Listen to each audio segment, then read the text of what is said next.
जोड़ा हो शो नहीं करा, लेकिन live class live live comment आ रहा है। मोबाइल कमेंट भी नहीं आ रहा, मोबाइल में शो कर रहा है, देखते ही देखो।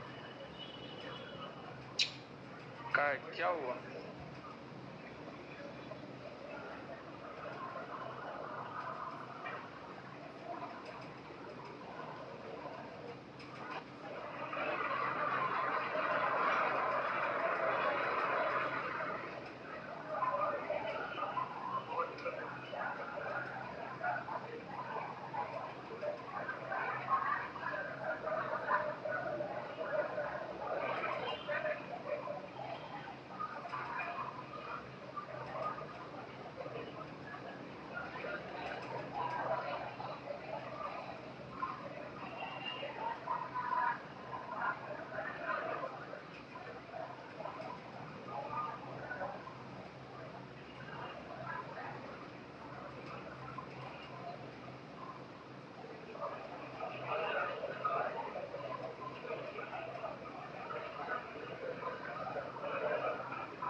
क्लास तो लाइव है जी।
क्लास लाइव है ना।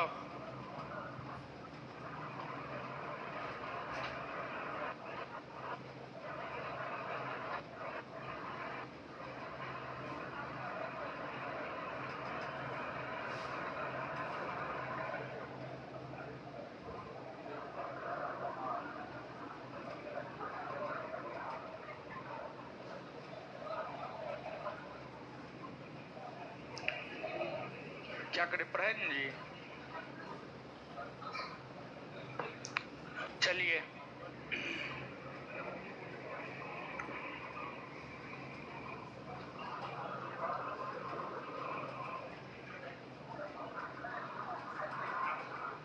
कौन सा चैप्टर है जी?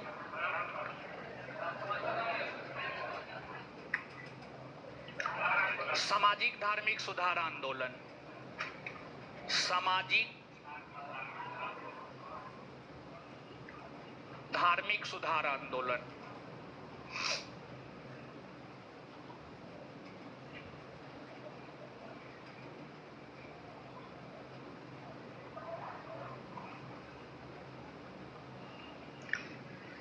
सामाजिक धार्मिक सुधार आंदोलन को हम लोग पढ़ रहे थे और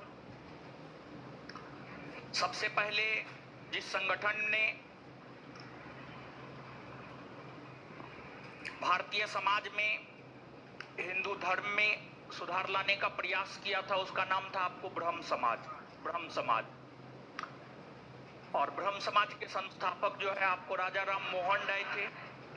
राजा राम मोहन राय ब्रह्म समाज नामक संगठन के माध्यम से हिंदू धर्म में हिंदू समाज में सुधार लाने का काम किए और जिस प्रकार से सामाजिक धार्मिक सुधार आंदोलन में राजा राम मोहन राय का अपना योगदान रहा है उसी प्रकार से सामाजिक धार्मिक सुधार आंदोलन में कई अन्य पर्सनैलिटीज के भी अपने योगदान रहे हैं, जैसे कि स्वामी विवेकानंद, स्वामी दयानंद सरस्वती, ईश्वरचंद विद्यासागर तो आज के सेशन में हम लोग इन्हीं सब के विषय में जानेंगे। ईश्वरचंद विद्यासागर, स्वामी विवेकानंद, दयानंद सरस्वती, इन सभी के विषय में आज के सेशन में हम लोग जानेंगे। लेकिन उससे पहले इस बात को आप समझिए कि जो ब्रह्म समाज था, ब्रह्म समाज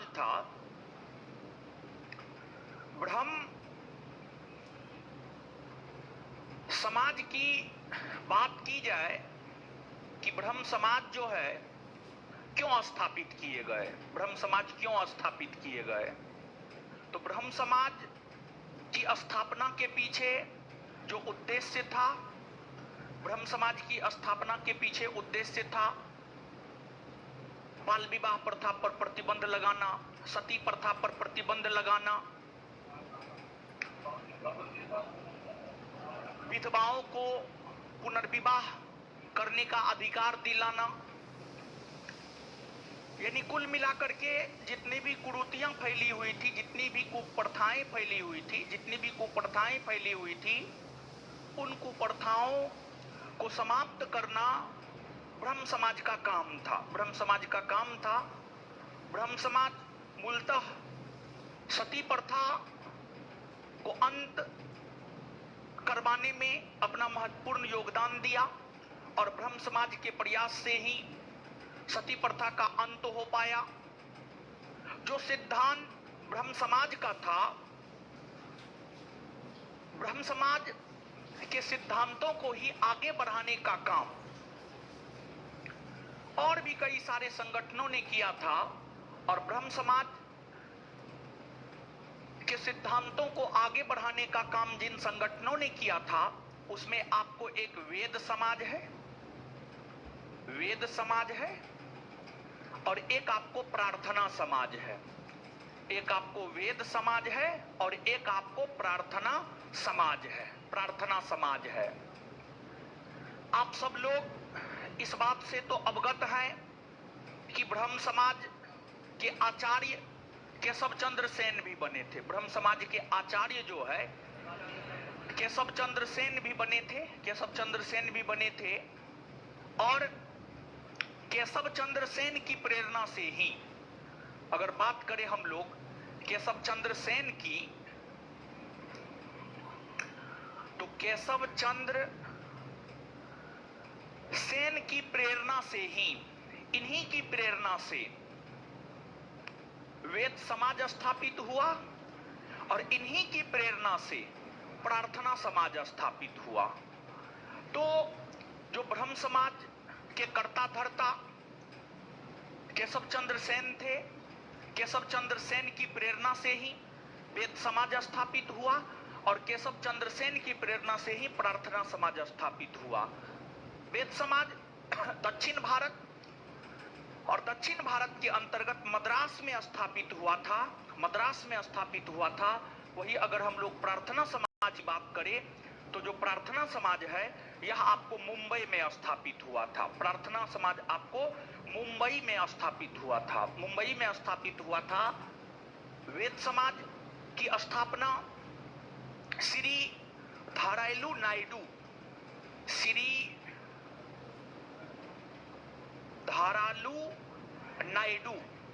के द्वारा किया गया था। वही अगर प्रार्थना समाज की बात करें तो जो प्रार्थना समाज है, प्रार्थना समाज की स्थापना की गई थी आत्माराम पांडुरंग के द्वारा किया गया था। आत्माराम पांडुरंग के द्वारा जो है आपको प्रार्थना समाज की स्थापना की गई थी।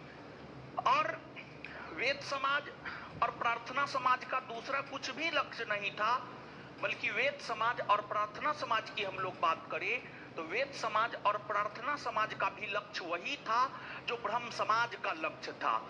यही कारण है कि जो वेद समाज है इसे दक्षिण भारत का ब्रह्म समाज कहा जाता है। जो वेद समाज है, वेद समाज को दक्षिण भारत का ब्रह्म समाज कहा जाता है। और वही जो प्रार्थना समाज है, प्रार्थना समाज को पश्चिमी भारत का ब्रह्म समाज कहा जाता है। पश्चिमी भारत का ब्रह्म समाज कहा जाता है।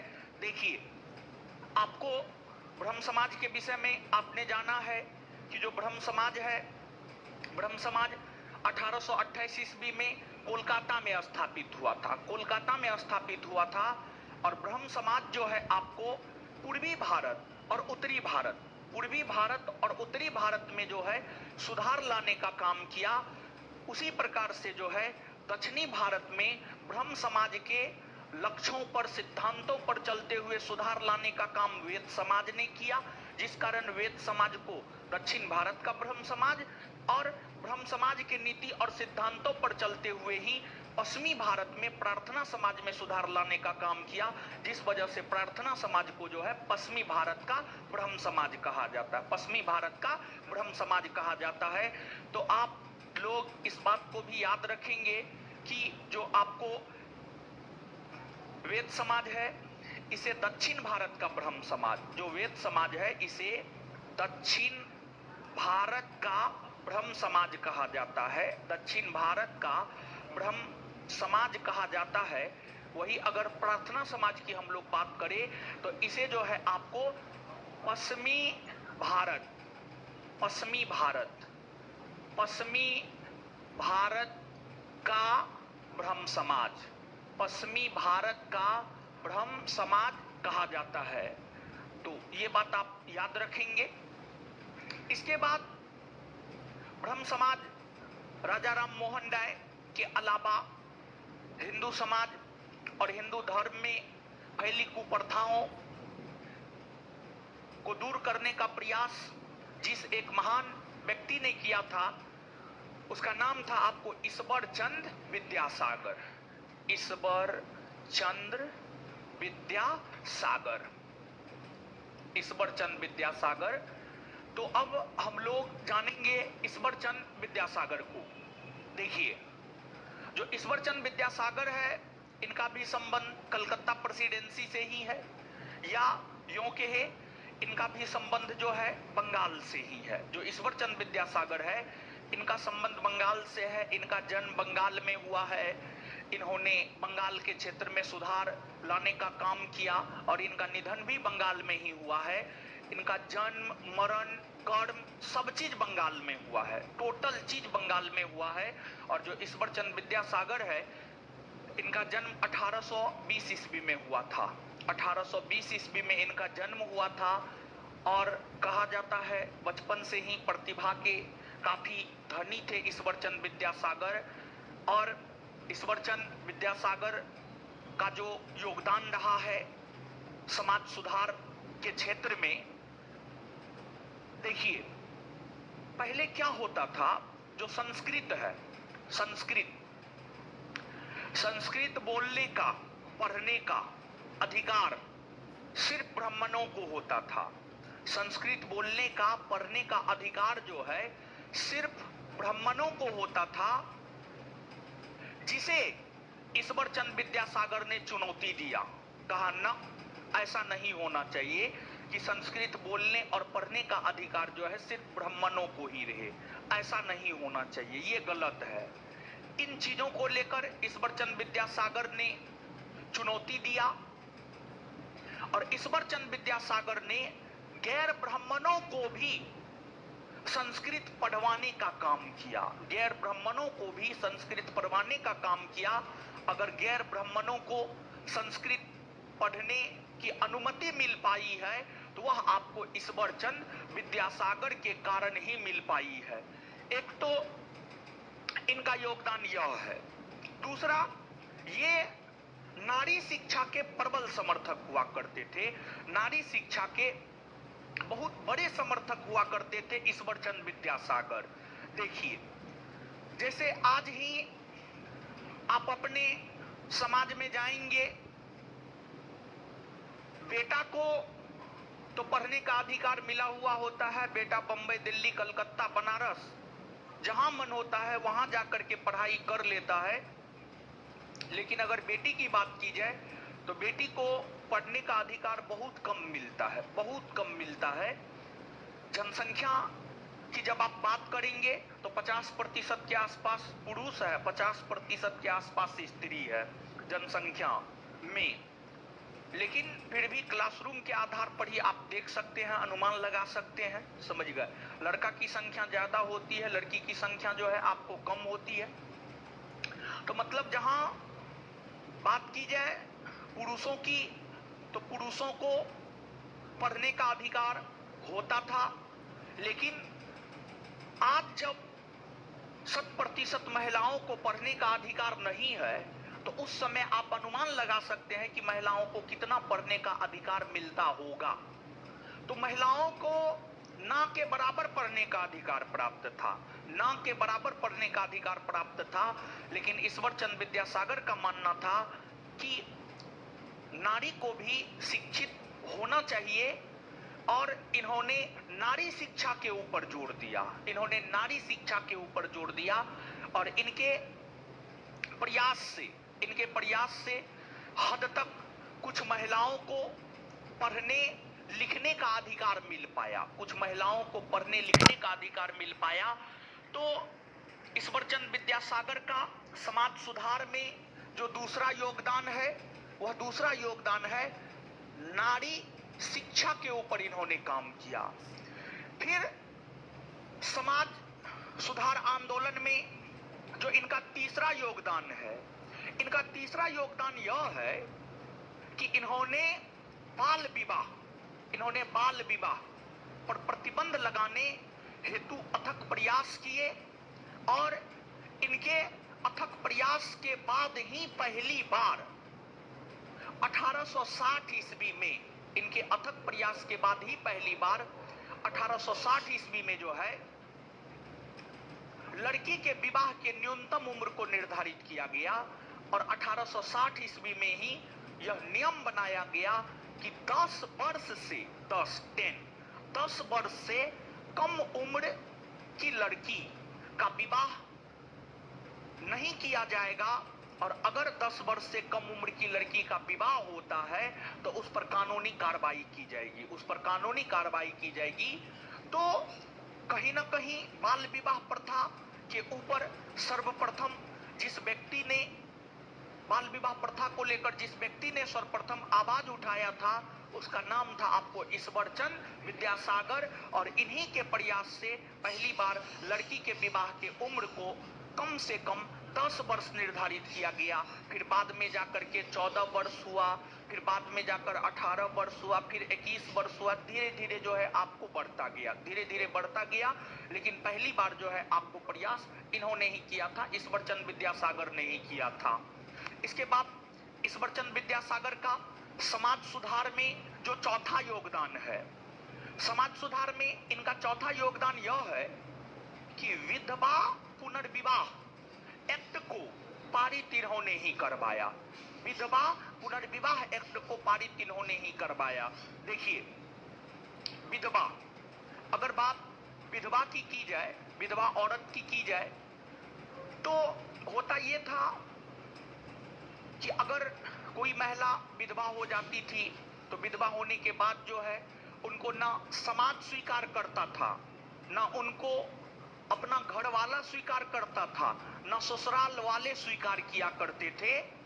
जिस वजह से विधवा स्त्रियों की काफी दुर्दशा हुआ करती थी। और विधवा स्त्रियों की दुर्दशा को देखते हुए ही ईश्वरचंद विद्यासागर ने यह तय किया कि नहीं, विधवा महिलाओं को फिर से विवाह करने का अधिकार दिया जाए, विधवा महिलाओं को फिर से विवाह करने का अधिकार दिया जाए।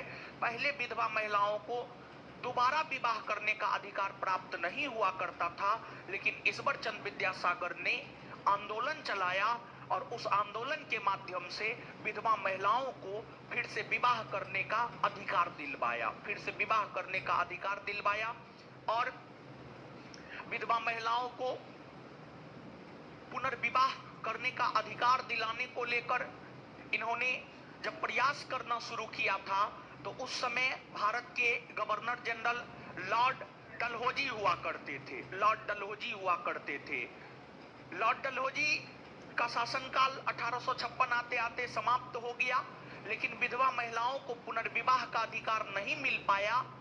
डलहौजी के बाद जब कैनिंग आए, तो कैनिंग ने ईश्वरचंद विद्यासागर के मदद से विधवा महिलाओं को पुनर्विवाह करने का अधिकार दिया और विधवा महिलाओं को पुनर्विवाह करने का अधिकार 1856 के हिंदू विधवा पुनर्विवाह एक्ट, हिंदू विधवा पुनर्विवाह एक्ट के धारा 15 के तहत, हिंदू विधवा पुनर्विवाह एक्ट के धारा 15 के तहत जो है हिंदू महिलाओं को फिर से विवाह करने का अधिकार मिल पाया, फिर से विवाह करने का जो है अधिकार मिल पाया।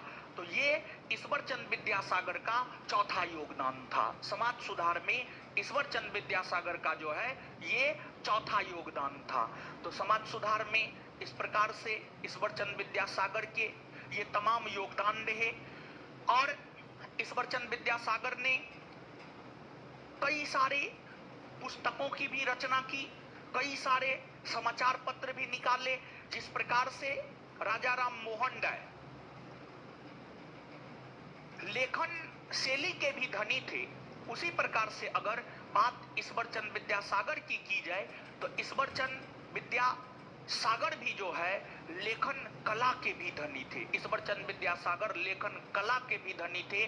कई सारे पुस्तकों की रचना, कई सारे समाचार पत्र इन्होंने निकाला और इनके समाचार पत्रों में जो सबसे प्रमुख समाचार पत्र था, इनका सबसे प्रमुख समाचार पत्र था सोम प्रकाश। इनका सबसे प्रमुख समाचार पत्र कौन था? सोम प्रकाश। और जो सोम प्रकाश नामक समाचार पत्र था यह बांग्ला भाषा में छपता था। जो सोम प्रकाश नामक समाचार पत्र था यह आपको बांग्ला भाषा में छपता था। और जो सोम प्रकाश समाचार पत्र है, इस समाचार पत्र का काफी ज्यादा महत्व था। इस समाचार पत्र का जो है काफी ज्यादा महत्व था। यह समाचार पत्र भारत के भीतर विशेष तौर पर बंगाल के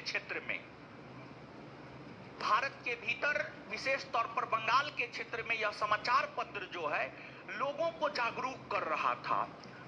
भारत के लोग जो नींद से सोए हुए थे उन्हें जगाने का काम कर रहा था। भारत के लोगों के बीच राष्ट्रवाद का विकास कर रहा था। और आपको जानकर आश्चर्य होगा कि सिर्फ इस एकमात्र समाचार पत्र को प्रतिबंधित करने के लिए वर्नाक्यूलर प्रेस एक्ट 1878 ईस्वी में पारित किया गया था। वर्नाक्यूलर प्रेस एक्ट का नाम आप सुने होंगे, जो कि 1878 ईस्वी में लॉर्ड लिटन के द्वारा पारित किए गए थे। तो 1878 ईस्वी में लॉर्ड लिटन के द्वारा जो वर्नाक्यूलर प्रेस एक्ट पारित किए गए थे, वह विशेष तौर पर सोम प्रकाश नामक समाचार पत्र को प्रतिबंधित करने के लिए किया गया था। और उस एक्ट के तहत सोम प्रकाश को प्रतिबंधित किया भी गया। यही कारण रहा कि वर्नाक्यूलर प्रेस एक्ट को जो है भारतीय समाचार पत्र के मुंह को बंद करने वाला अधिनियम कहा गया। भारतीय समाचार पत्र के मुंह को बंद करने वाला अधिनियम कहा गया। और ईश्वरचंद विद्यासागर लगातार हिंदू धर्म में, हिंदू समाज में बदलाव लाने का प्रयास करते रहे। और अंततः ईश्वरचंद विद्यासागर का निधन 1891 ईस्वी में बंगाल प्रेसिडेंसी में ही हो गया। 1891 ईस्वी में बंगाल प्रेसिडेंसी में ही ईश्वरचंद विद्यासागर का निधन हो गया। ईश्वरचंद विद्यासागर के बाद जो अन्य समाज सुधारक है उसमें अग्रणी नाम है आपको स्वामी दयानंद सरस्वती। स्वामी दयानंद सरस्वती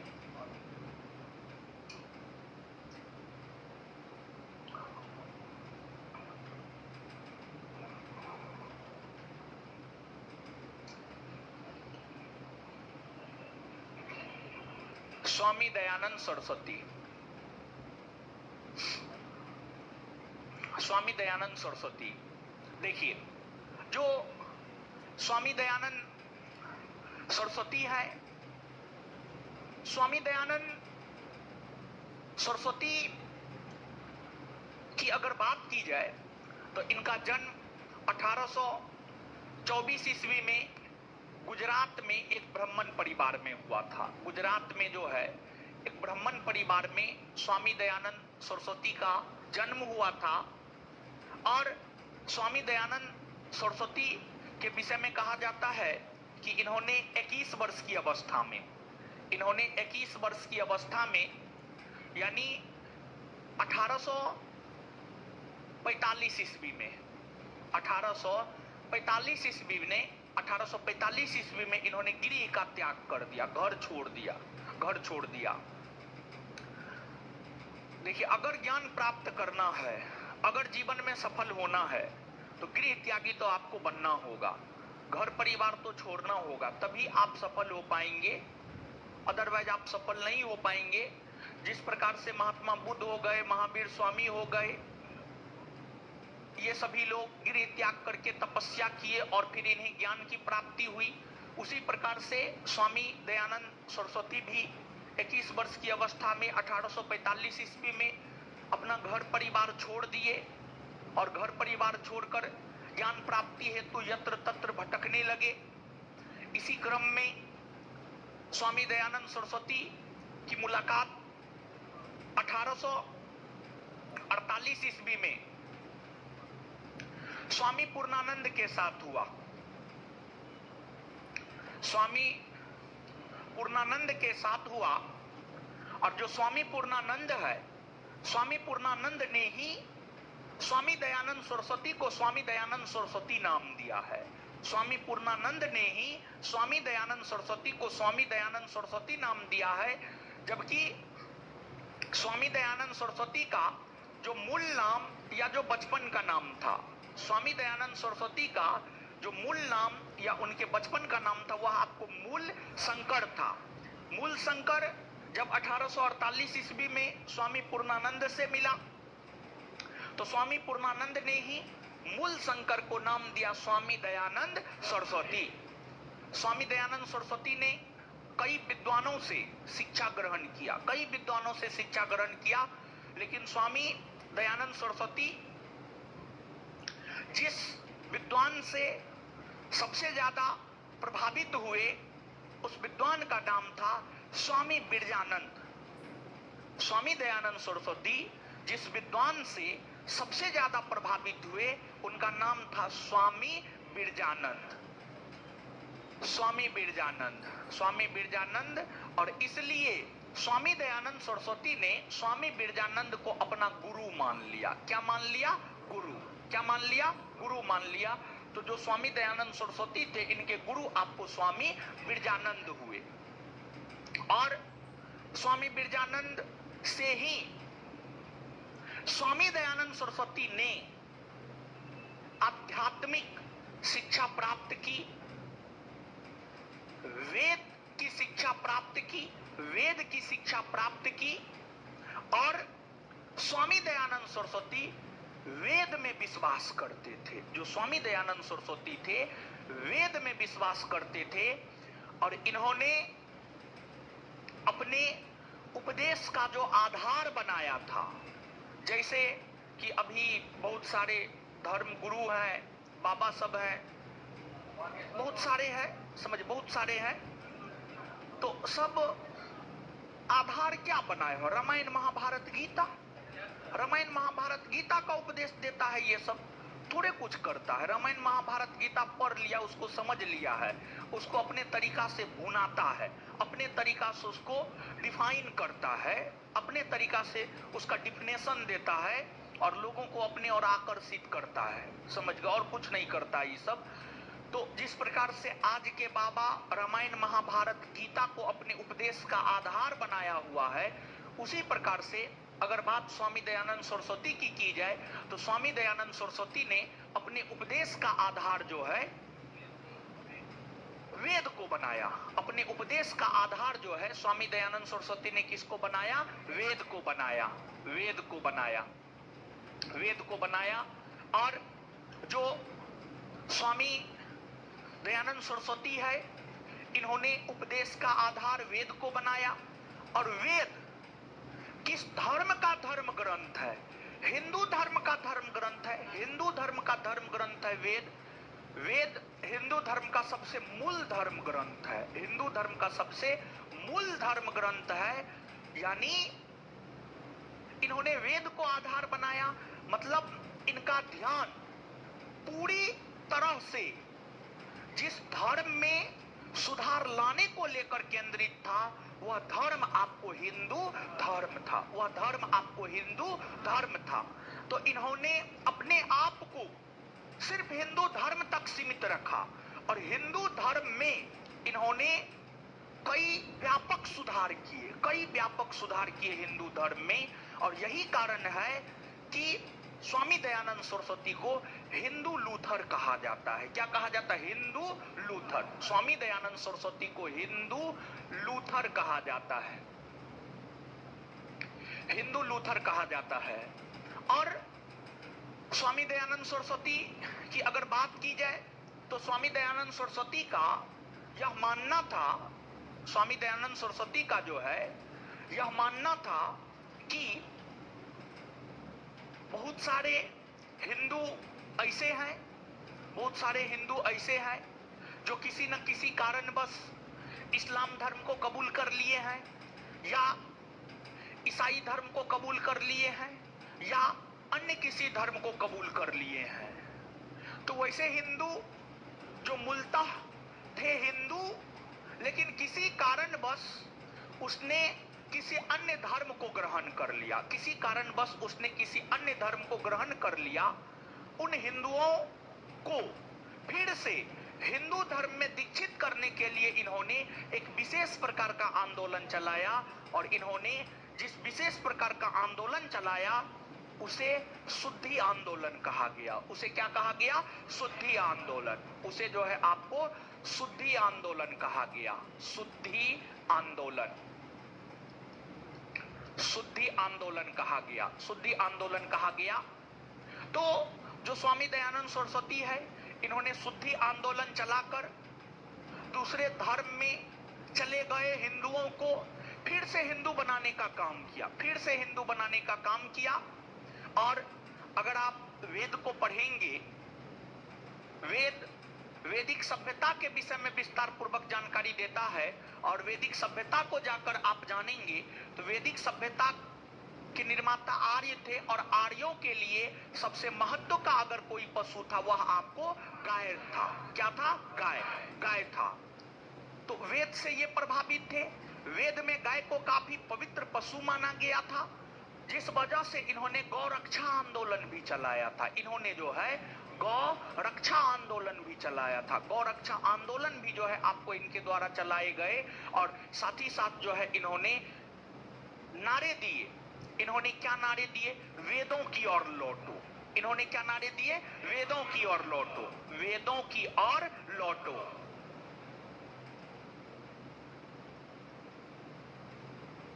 लौटो, वेदों की ओर लौटो।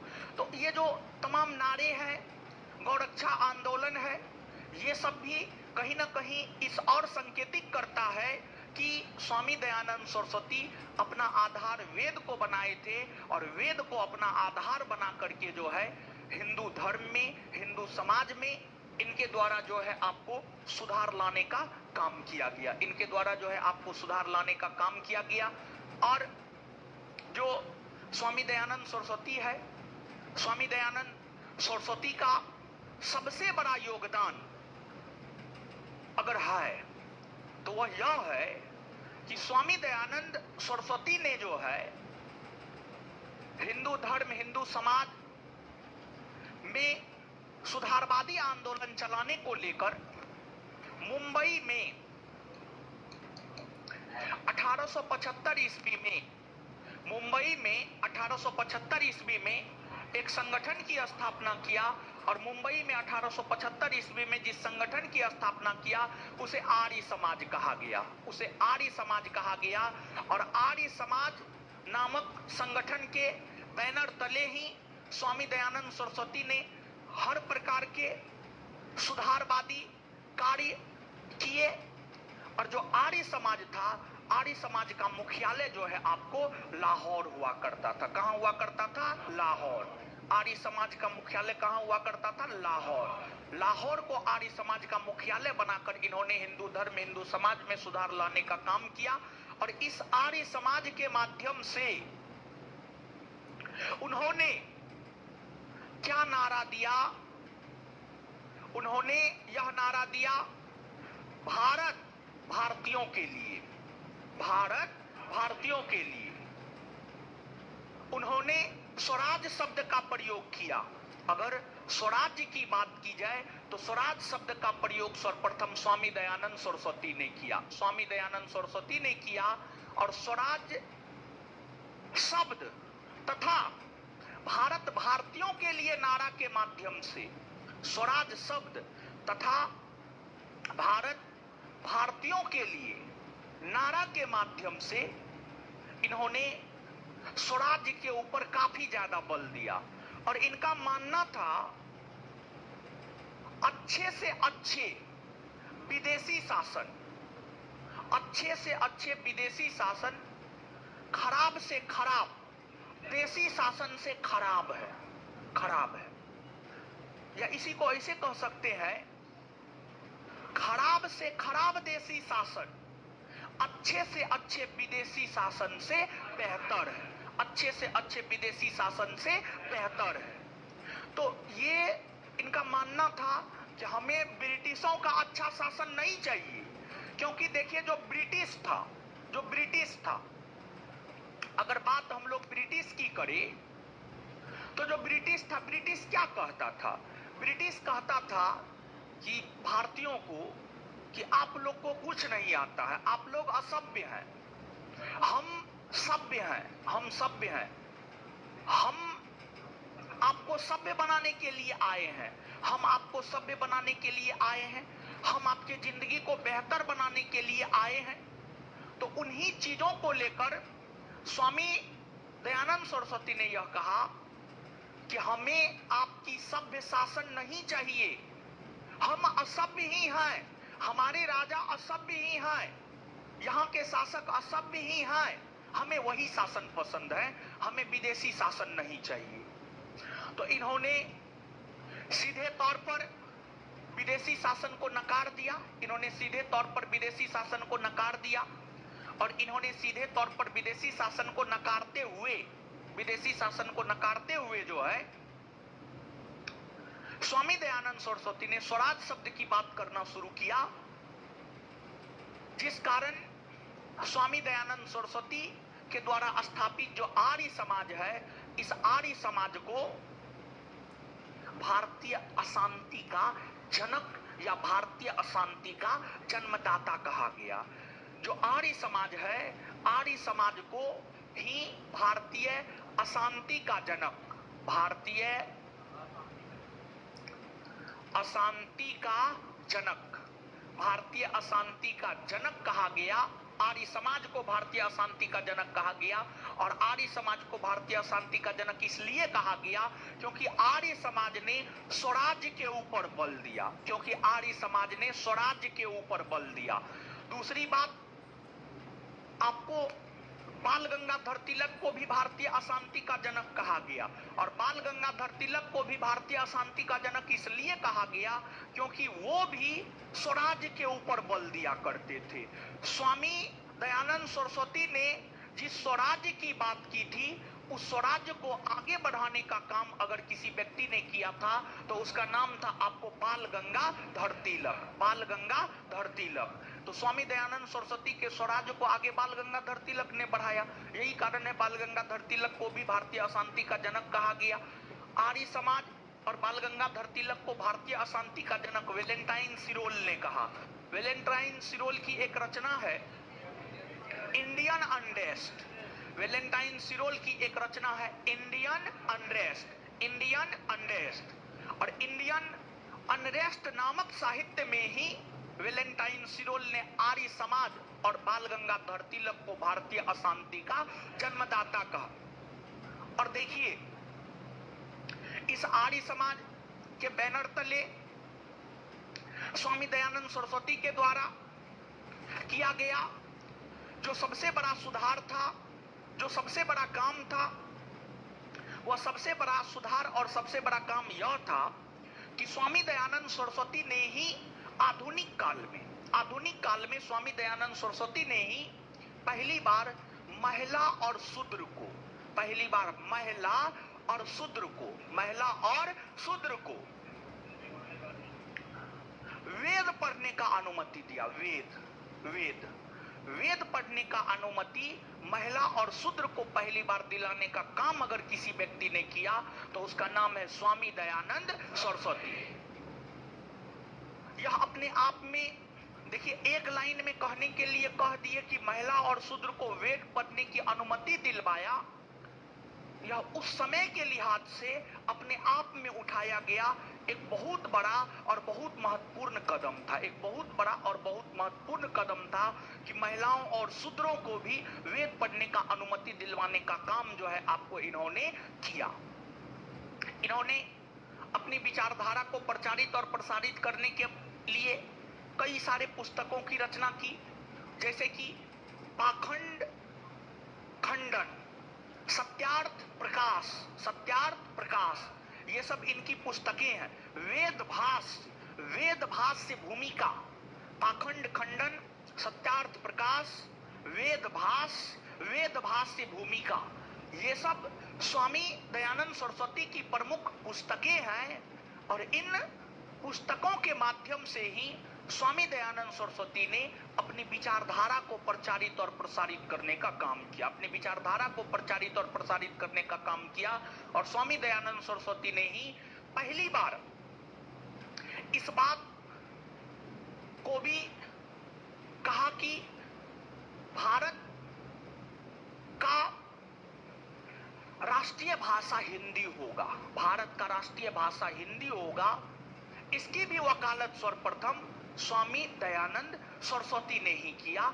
आपके बिहार दरोगा का ये पूछा हुआ क्वेश्चन है कि सर्वप्रथम किस समाज सुधारक ने स्वराज शब्द का प्रयोग किया तथा हिंदी को राष्ट्रभाषा बनाने की सिफारिश किया, तो इसका उत्तर होता स्वामी दयानंद सरस्वती। स्वामी दयानंद सरस्वती इन्होंने ही पहली बार स्वराज शब्द का प्रयोग किया और साथ ही साथ हिंदी को राष्ट्रभाषा बनाने की भी सिफारिश सर्वप्रथम स्वामी दयानंद सरस्वती ने ही किया था। और इस प्रकार से हिंदू धर्म, हिंदू समाज में सुधार लाते हुए अंततः स्वामी दयानंद सरस्वती का निधन 1883 ईस्वी में 1883 ईस्वी में स्वामी दयानंद सरस्वती का निधन राजस्थान के अजमेर में हो गया। राजस्थान के अजमेर में हो गया। राजस्थान के अजमेर में स्वामी दयानंद सरस्वती का निधन हो गया। स्वामी दयानंद सरस्वती के विषय में कहा जाता है कि एक कोई तवायफ थी, उन्होंने स्वामी दयानंद सरस्वती को जो है जहर दे दी थी, समझ गए, जहर दे दी थी। और जहर ग्रहण करने के कारण ही जो है 1883 ईस्वी में तवायफ का मतलब होता है वेश्या, समझ गए, वेश्या होता है। तो उन्हीं के द्वारा जो है आपको जहर दे दिया गया था और जहर ग्रहण करने के कारण जो है उनका देहावसान हो गया, उनका निधन हो गया 1883 ईस्वी में राजस्थान के अजमेर में। इसके बाद इनके हजारों की संख्या में अनुयायी थे और इनके जो हजारों की संख्या में अनुयायी थे, उन अनुयायियों में ही एक आपको लाला हंसराज हुआ करते थे। एक अनुयायी हुआ करते थे, उनका नाम था लाला हंसराज। और एक अनुयायी हुआ करते थे, उनका नाम था स्वामी श्रद्धानंद।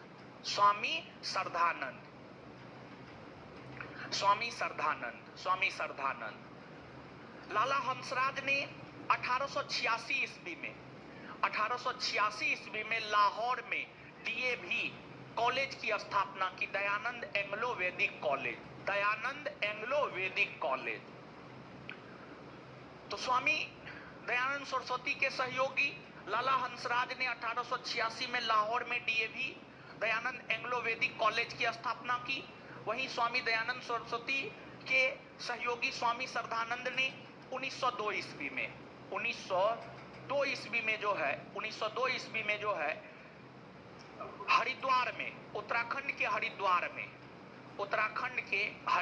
में गुरुकुल कांगड़ी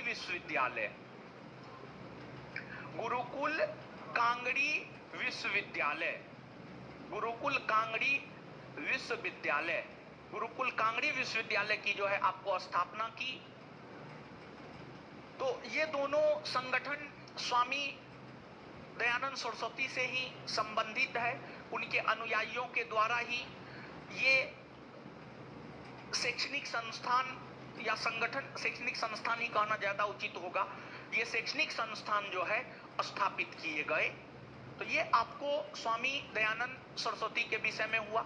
स्वामी दयानंद सरस्वती के बाद जो अगले समाज सुधारक हुए, उस अगले समाज सुधारक का नाम था आपको स्वामी विवेकानंद और रामकृष्ण परमहंस। स्वामी विवेकानंद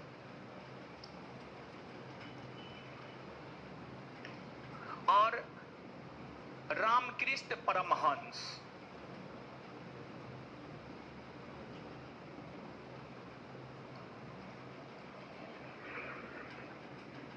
स्वामी विवेकानंद और रामकृष्ण परमहंस को अभी जानेंगे हम लोग, लेकिन उससे पहले हम चाहते हैं कि आप पढ़िए यहां तक। ठीक है, पढ़िए।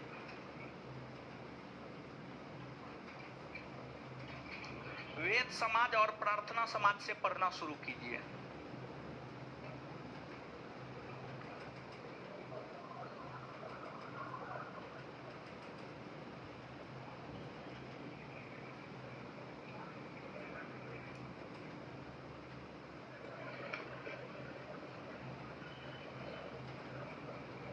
पढ़िए पढ़िए पढ़िए पढ़िए, पढ़ने बोल रहे हैं, पढ़िए।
नोट नहीं लिए हैं आप? तो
पढ़ लिए।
पढ़ लिए जी।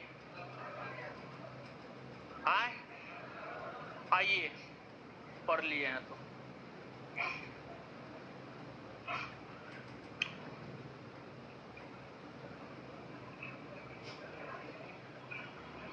बताइएगा। और देखिए ये जो वेद समाज है, वेद समाज की स्थापना हुई थी 1864 में, अब प्रार्थना समाज 1867 में। 1867 में, ये सब बात भी याद रखिएगा, ठीक है। बताइएगा, ब्रह्म समाज की नीतियों को दक्षिण भारत में किसने प्रचारित किया? दक्षिण भारत में और पश्चिमी भारत में? पश्चिमी भारत में। वेद समाज की स्थापना कब हुई? कब हुई है? कहाँ हुई है? कहाँ हुई है? किसने किया? किसने किया है? दक्षिण भारत का ब्रह्म समाज। दक्षिण भारत का ब्रह्म समाज। प्रार्थना समाज की स्थापना कब हुई? प्रार्थना समाज की स्थापना कहाँ हुई है? किसने किया? किसने किया है? पश्चिमी भारत का ब्रह्म समाज। पश्चिमी भारत का ब्रह्म समाज। और इसके बाद जो वेद समाज है और जो प्रार्थना समाज है, इन दोनों संगठनों की स्थापना किसकी प्रेरणा से हुई? वेद समाज और प्रार्थना समाज की स्थापना किसकी प्रेरणा से हुई? केशव चंद्र से। चलिए, ईश्वर चंद्र विद्यासागर कौन प्रांत से संबंधित था? बंगाल ना। अच्छा, गैर ब्राह्मणों को संस्कृत पढ़ने का अधिकार किसने दिया? गैर ब्राह्मणों को संस्कृत पढ़ने का अधिकार। नारी शिक्षा के ऊपर जोर। किसके प्रयास से हिंदू विधवा पुनर्विवाह एक्ट पारित हो पाया? ईश्वरचंद विद्यासागर। और किसके प्रयास से पहली बार लड़की के विवाह का न्यूनतम उम्र निर्धारित करते हुए 10 वर्ष किया गया? ईश्वरचंद। और ईश्वरचंद विद्यासागर का एकमात्र पुत्र संतान था। हिंदू विधवा पुनर्विवाह एक्ट को क्रियान्वित करने हेतु उन्होंने अपने एकमात्र पुत्र संतान का विवाह जो है विधवा औरत से किया, ताकि लोग जो है विधवा औरत से विवाह करने को लेकर प्रेरित हो सके। इसलिए ऐसा ईश्वरचंद विद्यासागर जो है आपको किए थे, समझ गए। और इसके बाद जो है ईश्वरचंद विद्यासागर कि कौन से समाचार पत्र को प्रतिबंधित करने हेतु वर्नाकुलर प्रेस एक्ट लाया गया? सोम प्रकाश, समझ गए।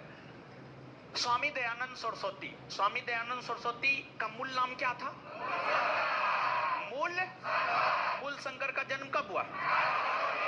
कहाँ हुआ? गृह त्याग कितना वर्ष की अवस्था में? 1848 में किस विद्वान ने मूल शंकर को स्वामी दयानंद सरस्वती की उपाधि? मूल शंकर को स्वामी दयानंद सरस्वती की उपाधि किसने दी?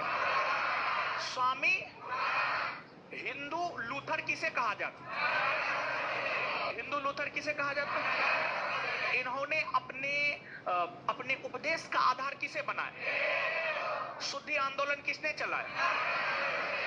चलाया? और अब आर्य समाज की स्थापना कब हुई है? कहाँ हुई है? आर्य समाज के संस्थापक सर्वप्रथम स्वराज शब्द का प्रयोग किसने किया? हिंदी को राष्ट्रभाषा बनाने की सिफारिश किसने? भारतीय शांति का जनक किस संगठन को? आर्य समाज का मुख्यालय स्वामी दयानंद सरस्वती गुरु, स्वामी बिरजानंद। और इसके बाद जो है भारत भारतीयों के लिए नारा किसने दिया है? वेदों की ओर लौटो, स्वामी दयानंद सरस्वती। खराब से खराब देशी शासन अच्छे से अच्छे विदेशी शासन से बेहतर है, किसने कहा? स्वामी दयानंद सरस्वती। और स्वामी दयानंद सरस्वती का निधन कब हुआ? 1800। कहाँ हुआ है? अच्छा, उनके अनुयायियों में किसने लाहौर में डीएवी कॉलेज की स्थापना? हरिद्वार में गुरुकुल कांगड़ी की स्थापना? स्वामी। हरिद्वार में गुरुकुल कांगड़ी की स्थापना कब हुई है? हरिद्वार में गुरुकुल कांगड़ी विश्वविद्यालय की स्थापना कब? 1900।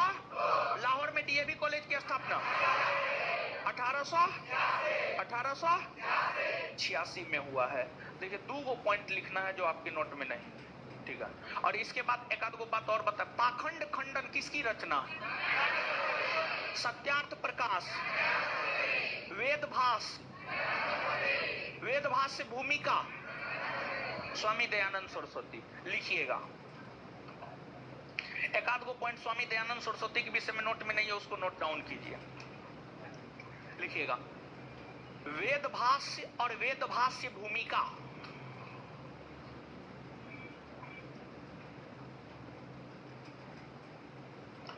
वेदभाष्य और वेदभाष्य भूमिका। वेदभाष्य अलग है और वेदभाष्य भूमिका अलग है। वेदभाष्य और वेदभाष्य भूमिका।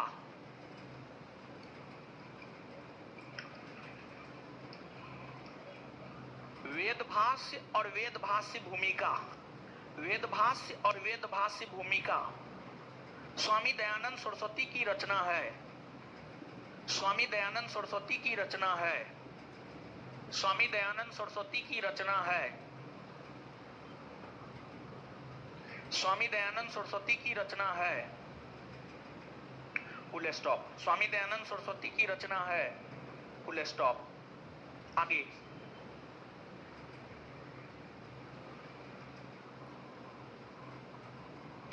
बुरा से बुरा देसी शासन, बुरा से बुरा देसी शासन, बुरा से बुरा देसी शासन, बुरा से बुरा देसी शासन अच्छे से अच्छे विदेशी शासन से बेहतर है। बुरा से बुरा देसी शासन अच्छे से अच्छे विदेशी शासन से बेहतर है, अच्छे से अच्छे विदेशी शासन से बेहतर है।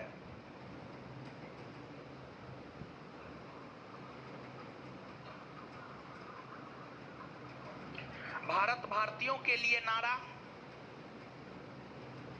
भारत भारतीयों के लिए नारा,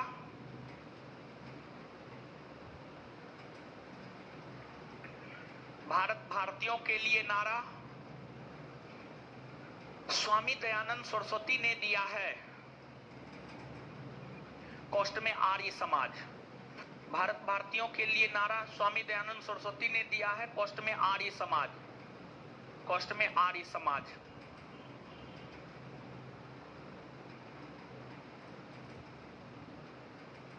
आगे आगे एक और पॉइंट लिखिए।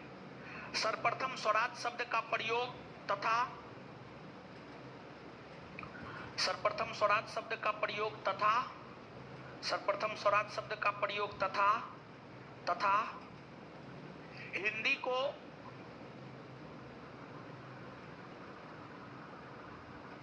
राष्ट्रीय भाषा बनाने, हिंदी को राष्ट्रीय भाषा बनाने की बात स्वामी दयानंद सरस्वती ने किया था, स्वामी दयानंद सरस्वती ने किया था।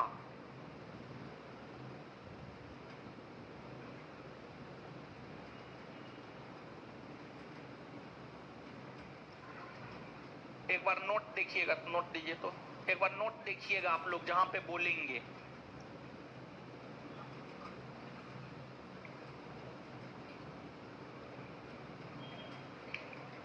नोट में पेज नंबर 138, रामकृष्ण परमहंस से ठीक पहले, रामकृष्ण परमहंस से ठीक पहले, पेज नंबर 138, देखिए पेज नंबर 138 है। रामकृष्ण परमहंस से ठीक पहले दयानंद सरस्वती का स्वामी श्रद्धानंद से भाषा को लेकर विवाद हो गया। श्रद्धानंद ने 1902 में हरिद्वार के कांगड़ी में गुरुकुल विश्वविद्यालय की स्थापना किया, एकदम सही है। 1886 में लाहौर में दयानंद एंग्लो वैदिक कॉलेज की स्थापना किया। किसने किया ये बात स्पष्ट नहीं है, तो इसमें जो है लाला हंसराज को जोड़ लीजिए, लाला हंसराज को कॉस्ट में लिख लीजिए या जोड़ लीजिए। बात समझ में आया? चलिए कॉस्ट में लाला हंसराज लिख लीजिए ताकि स्पष्ट हो जाएगा कि लाला हंसराज ने किया है। बाद बाकी सब सही है, कहीं कोई दिक्कत नहीं है।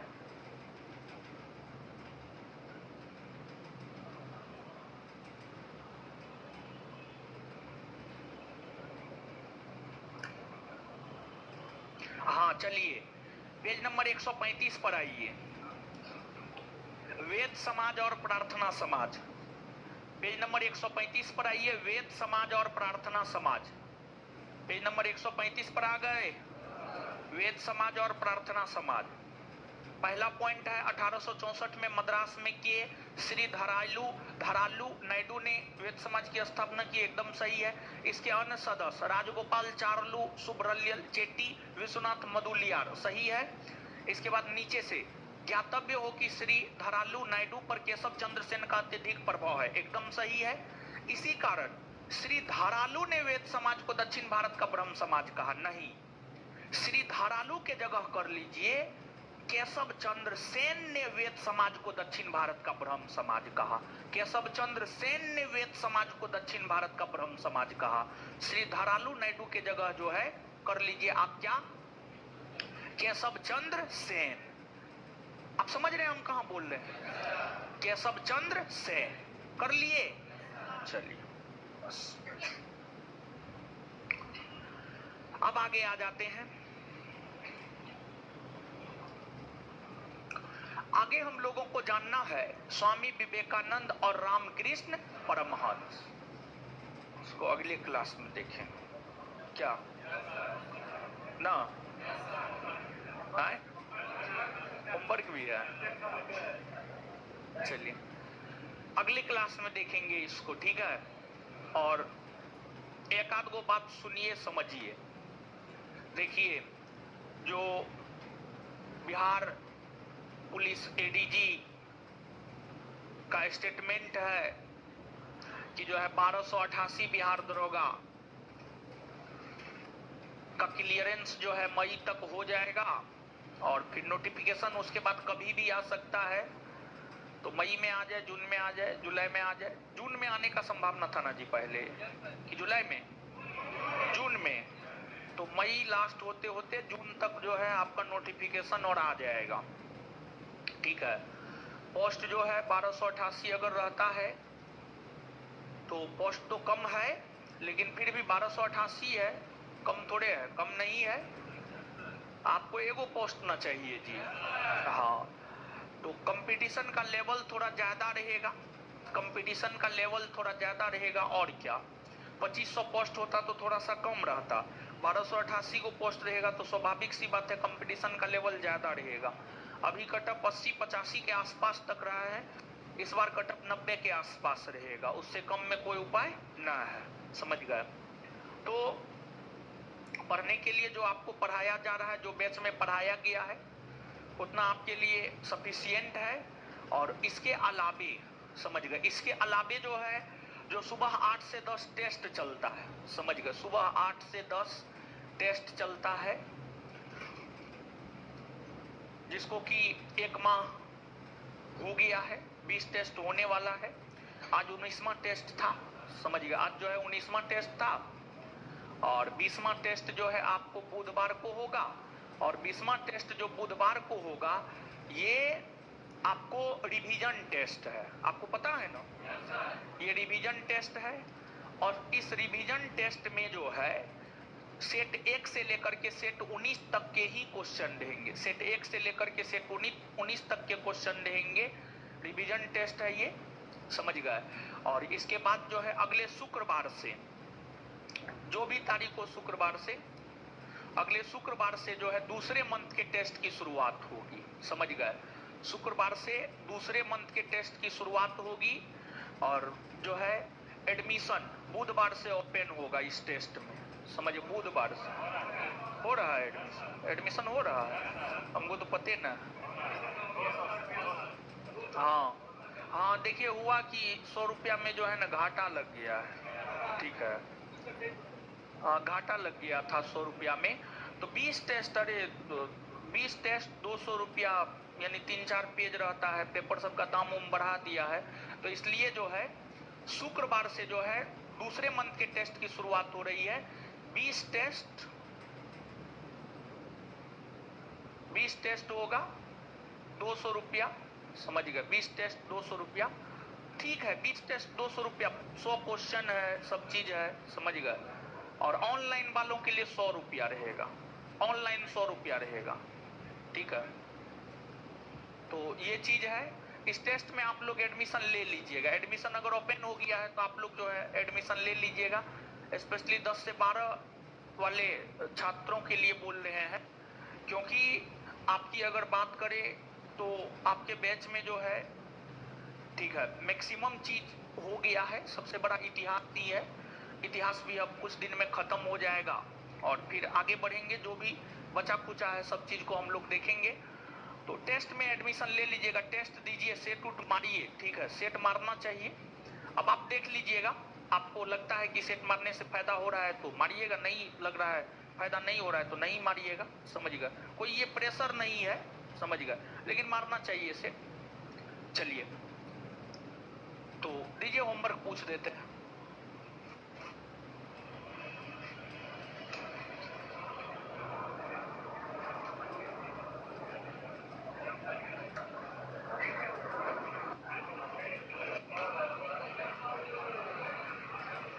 खड़ा होइए तो जी, खड़ा होइए। कालपोंग परियोजना कहां पर है? अंडमान निकोबार द्वीप समूह, बैठ जाइए।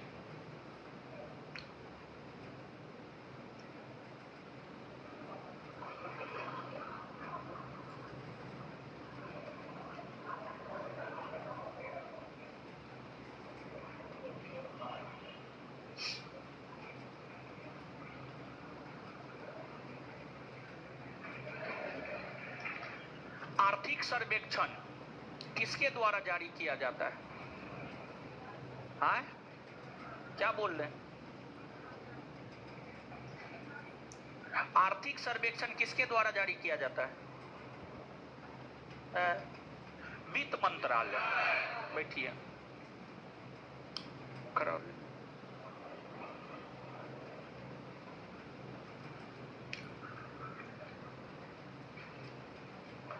द ट्रिब्यून के संपादक कौन थे?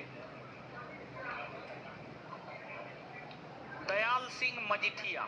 दयाल सिंह, बैठ जाइए। हम क्या कर सकते हैं? हम तो सिर्फ पढ़ा सकते हैं, बता सकते हैं।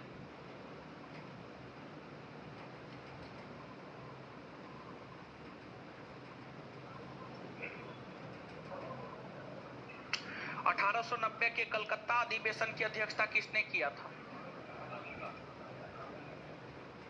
फिरोज शाह मेहता। बैठ जाइए, उधर पीला टी शर्ट, खड़ा हो जाइए।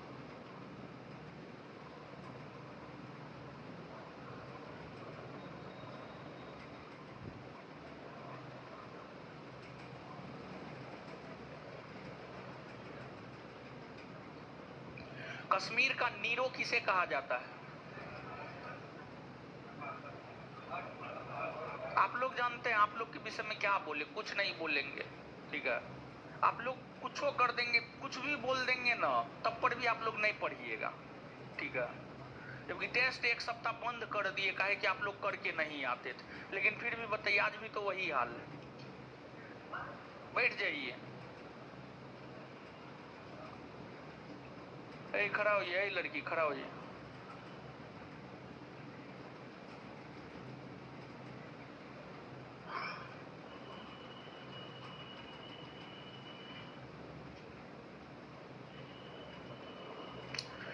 हिंदू महिला संपत्ति अधिनियम किसके समय पारित हुआ? किस वायसराय के समय पारित हुआ? लिन कब पारित हुआ? 1937। बैठ जाइए।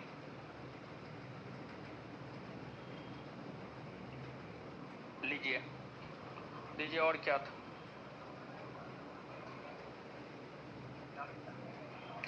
इस बुक में कहां से कहां तक था? 50 से। अगला होमवर्क सुनिए इस बुक में।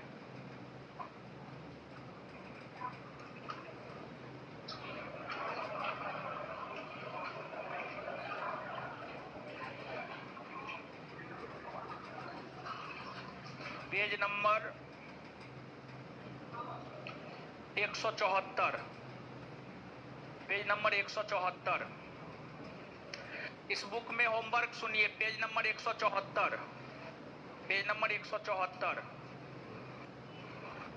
बिहार पुलिस अवर निरीक्षक दरोगा नियुक्ति मुख्य परीक्षा का हल प्रश्न पत्र, परीक्षा तिथि 29/11/2020। ये जो है 2446 मेंस का क्वेश्चन है। 2446 मेंस का क्वेश्चन है, ठीक है? तो इसमें क्वेश्चन नंबर 1 से लेकर क्वेश्चन नंबर 50 तक कर लीजिएगा।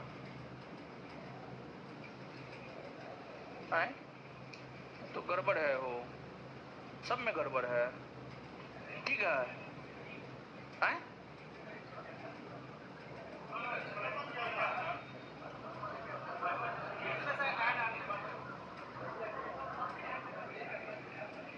ओहो, ना ना ना ना ना, डिस्कशन ज्यादा है। अच्छा, दूसरा किताब दीजिए तो, दूसरा किताब दीजिए तो।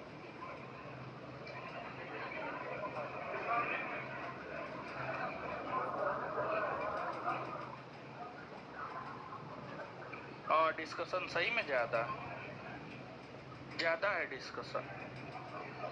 अच्छा, क्वेश्चन नंबर 1 से देख रहे हैं, डिस्कशन पढ़ते हैं आप लोग? तब ठीक है, तब दे देते 1 से 25 तक। क्वेश्चन नंबर 1 से लेकर क्वेश्चन नंबर 25 तक।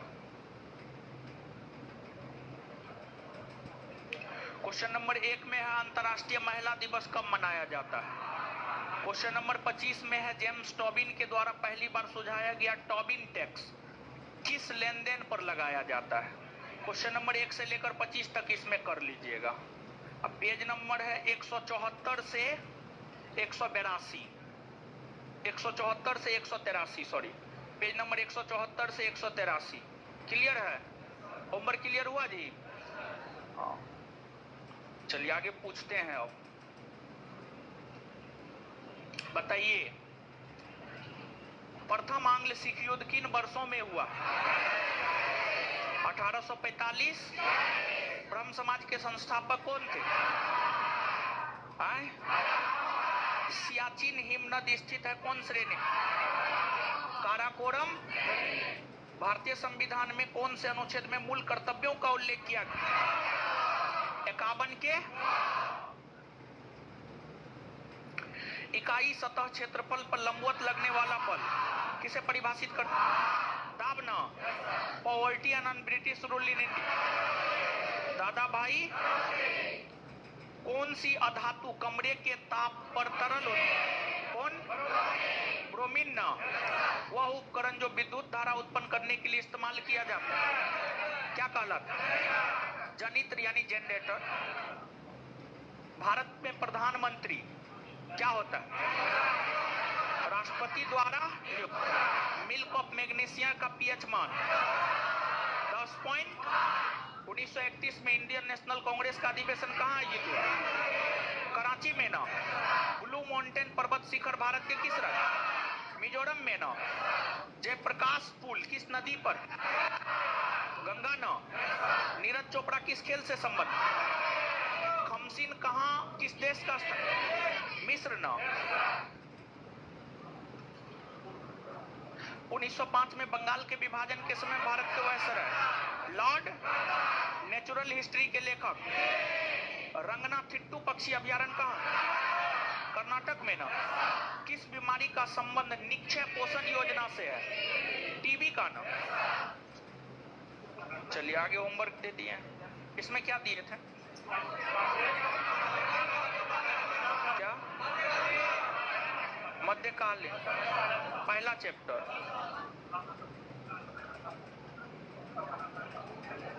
अगला होमवर्क है इसमें मध्यकालीन भारतीय इतिहास में दूसरा चैप्टर दिल्ली सल्तनत गुलाम वंश।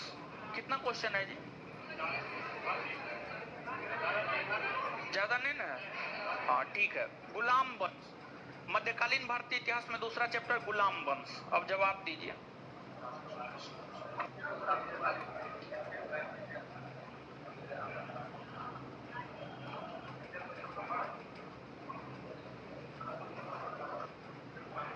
बताइए तो, भारत में प्रथम मुस्लिम आक्रमणकारी कौन था? मोहम्मद बिन। गजनी राजवंश का संस्थापक अलपत।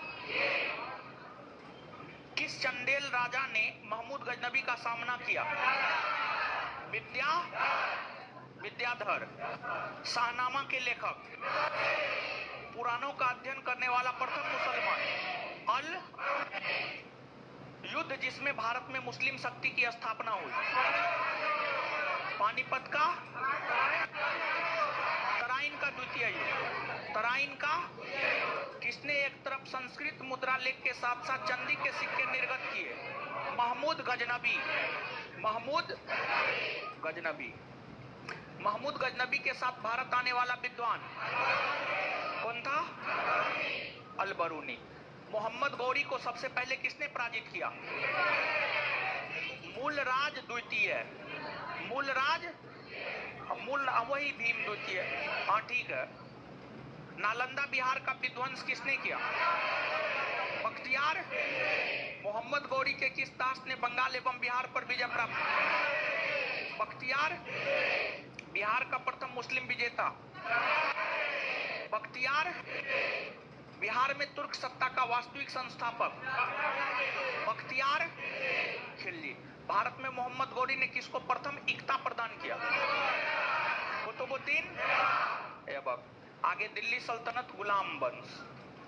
गुलाम वंश में जो है टोटल क्वेश्चन है 36 क्वेश्चन है, ठीक है। क्या किसका पहला क्वेश्चन? गुलाम वंश। अभी जो पूछे हैं पैगंबर हजरत मोहम्मद का जन्म 570। पहला क्वेश्चन यही तो है। नींद में थे क्या?